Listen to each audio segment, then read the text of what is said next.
Hearing that Champions League music, nothing new to you, but it's new to quite a lot of the younger players here at Arsenal. Are you sensing it's a special occasion for them, this Champions League experience? Is there excitement around the place? Hello to everyone. Well, for sure, yesterday some of them was joking in the gym, putting the music. So I think everyone is. I think now I'm sure everyone is happy, not just the player. I think the club, the fans, cause a long way without play this competition. I think now Arsenal are back in the competition. A club like Arsenal cannot stay without play that competition. So everyone at club is are very happy. They were playing the Champions League music Yeah, in the yeah, yeah, dressing room. like a joke. Yeah, yeah, Yeah. yeah, yeah. Was good. What's your role then, as somebody with all this experience? I think it's 38 appearances, 20 goals in the Champions League. Do you have an extra special role to play amongst some of the younger players? Well, I think everyone here is already experienced, no, to know how to control emotions, like this kind of things.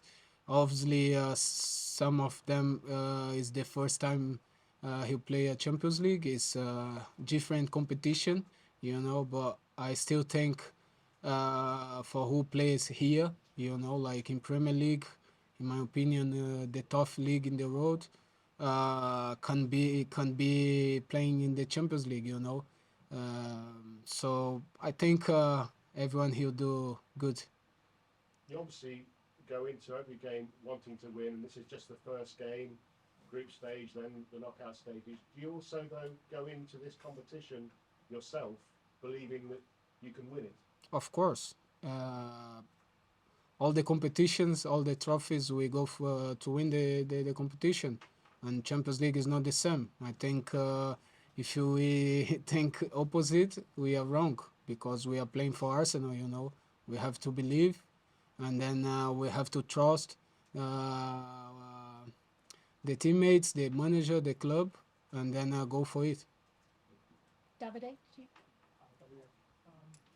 What makes the Champions League so different for players compared to other competitions? Uh, I don't know. I don't know. For me, uh, it's different because I remember the times I watch at home. The time I miss the school to watch, and my mom get crazy. So that's this for me starts there. Was different to hear the music, to see the best clubs. Probably cause of that, all the leagues, the best clubs go. So I think this help a lot. And then it's a different game, it's a different competition. Like I said, the clubs who win the league or who qualifying for the Champions League, it's like more. I think is more quality, and then that's why make this special. Thank you. Hi, Eirik from TV2 Norway. Can you try to explain how Martin Odegaard is as a leader outside the pitch and as a person off the pitch? He's a great guy, a great player, by the way, and a great guy also. He's quiet. He tried to help everyone, and I think he do it. Since the day one, he was the first player who texted me when I first come. So he this kind of captain, leader. He don't talk too much. He speak in the right time, and then he shows on the pitch, with and without the ball. That's I think is good as well. What does it tell you that he sent you that text message? Sorry. What does it tell you that he sent you that text message when you saw He just say welcome to the club. We are very happy. I cannot wait to play with you. So I was happy. It's good to receive this message. This text from the one of the leaders in that time. But and then now he's the captain. So I was happy. Hi, Gabriel. You were saying you used to miss school to watch the Champions League when you were younger. So, what's been your favourite Champions League moment, either from you playing or you watching from afar? Oh, my favorite was I think my first game, my first game was my first goal, and then I become more emotional because, like I said, I like 99% of the kids, I grew up dreaming to play Champions League to become pro player, So yeah, come a lot of things in my mind. So like I said, now I can say this, but in that in that time I cannot tell my mom. So I'm okay now. But kids, please don't do that. As a striker, you must have great fun playing with someone like Bukayo Saka. Sorry. As a striker, you must have great fun playing with someone like Bukayo Saka. What's he like to play with? Yeah, he's like again, he's great guy and great player, and they think he's still young. So I still young too, huh? But he's only 22, no? 21. 21. So yeah, he have at least 20 years to play football. So it's amazing to play with him. He's a very nice guy, always happy, always trying to help the team. And with the ball, everyone knows, the quality he has. He have, and then I just enjoy to play with him. And last one, what difference or what has Declan Rice added to this dressing room since he joined the club this summer? He helped a lot. He's a little bit different of Jorginho, Thomas Partey, all have their qualities, and all them can play and help the team. And that is, I think, between the three is the youngest, of course, but is he comes to help, he comes to help us like everyone, and he's doing amazing. He's helping a lot in the pitch with and without the ball. I think it's not easy when you first come here, and then you straight play, but he's doing very well. So I'm very happy for him. Best of luck tomorrow. Thank you. Thank Fine.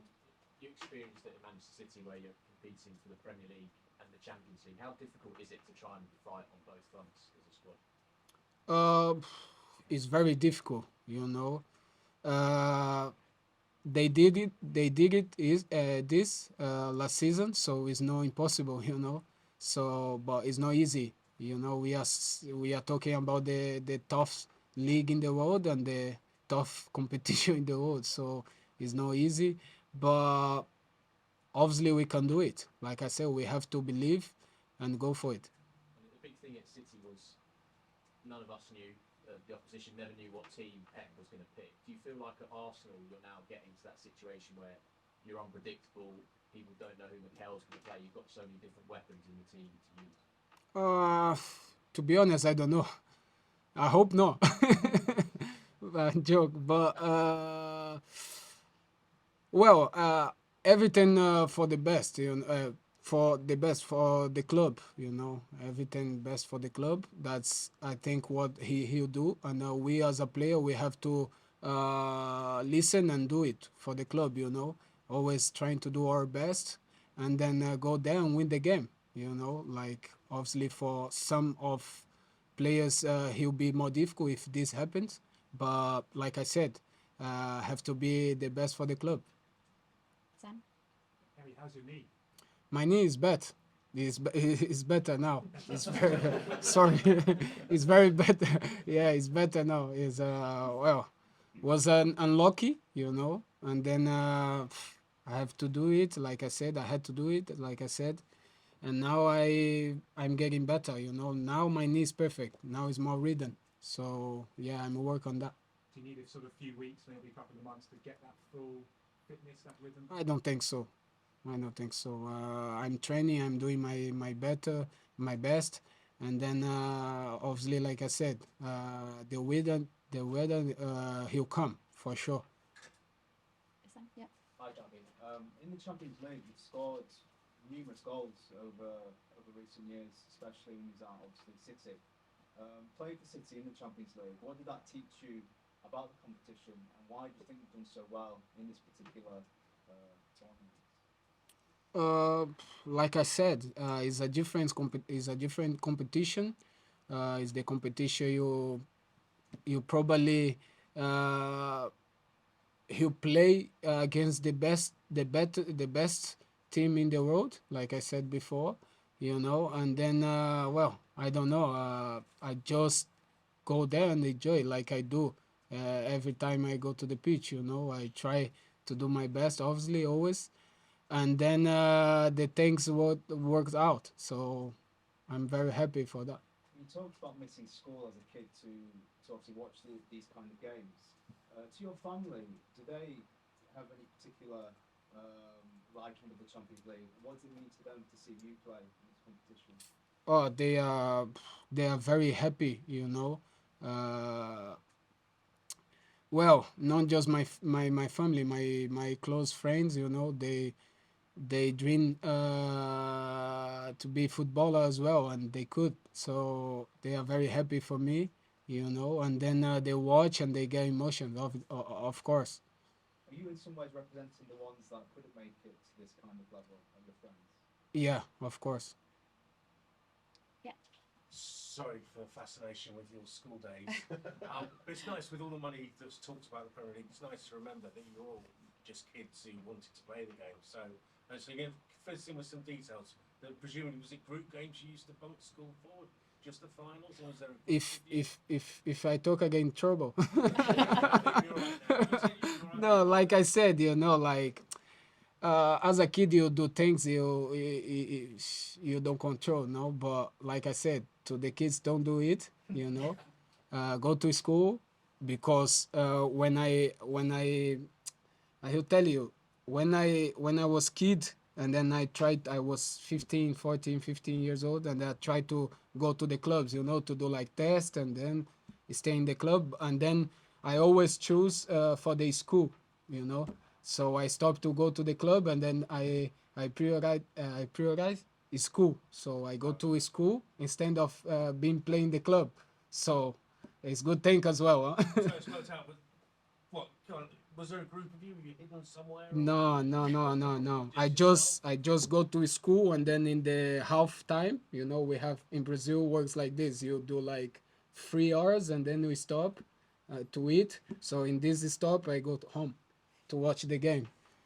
And then, well, when my mom got home, I was like late. I supposed to be at home already, so she didn't know, but now she, of course, she knows. So, but I'm okay with that, Like I said, kids, don't do it. That's no good, you know.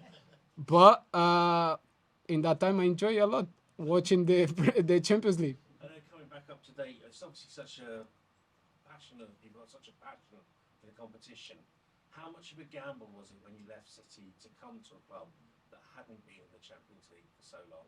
Was that a worry? And would you have come here if you hadn't been convinced that they were going to get back there No, fairly soon? that's mean nothing, because I was 100% this season. Now it's easy to say, but for sure, I was 100% we will qualified. So I come to help the club to qualify as well, with the players, with the manager, the staff, everyone, and we did it.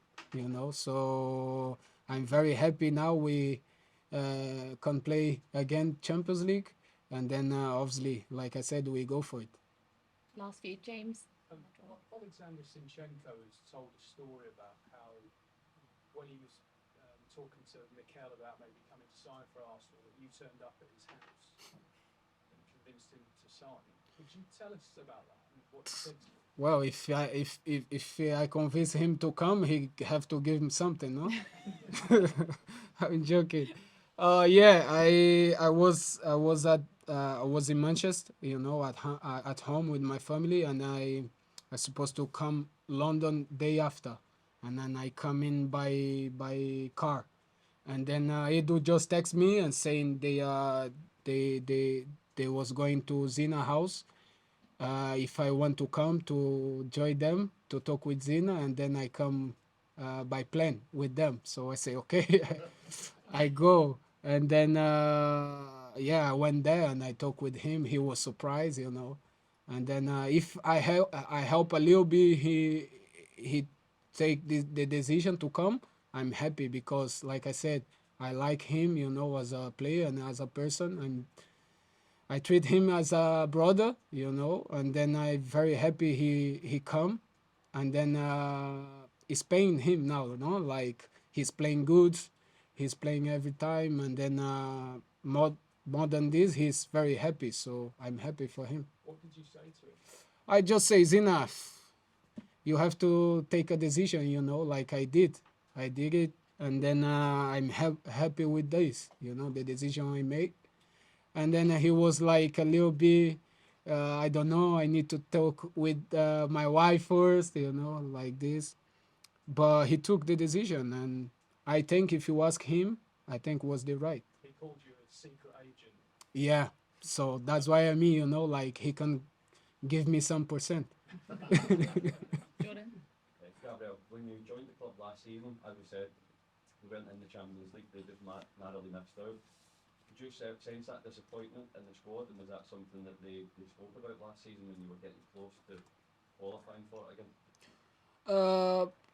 To be honest, I was watching the games, you know, before I joined the club, the last games, you know, because I had a chat with Edu, so I was, you know, You were supporting them? eh? Were you supporting them? 100%. And then I was like, come on, qualifying. But like I said, this means nothing, you know. Obviously, everyone at club was a little bit, you know, not happy because they want to qualify. And then, like I said, I come here and there was another year, you know, like another chance. And everyone was happy, you know, to go again. And then that's why we qualified. And unfortunately, we didn't win the league. That was our first target, but at least we qualified, so that was good. Just going back to the Sporting game last season, what were your emotions at not getting through that game and not getting to the very end of the Europa League last year? I think was a bad night, you know, from us, and then I don't know. We want to win every competition, but doesn't work like this, you know. The real world is not like this, and then we had a bad night. That's it, you know. We have to work on that, and then make sure we improve as a player, and then take the right decision on the pitch and do the right things. Perfect. Thank you, guys. Thank you. Thank you.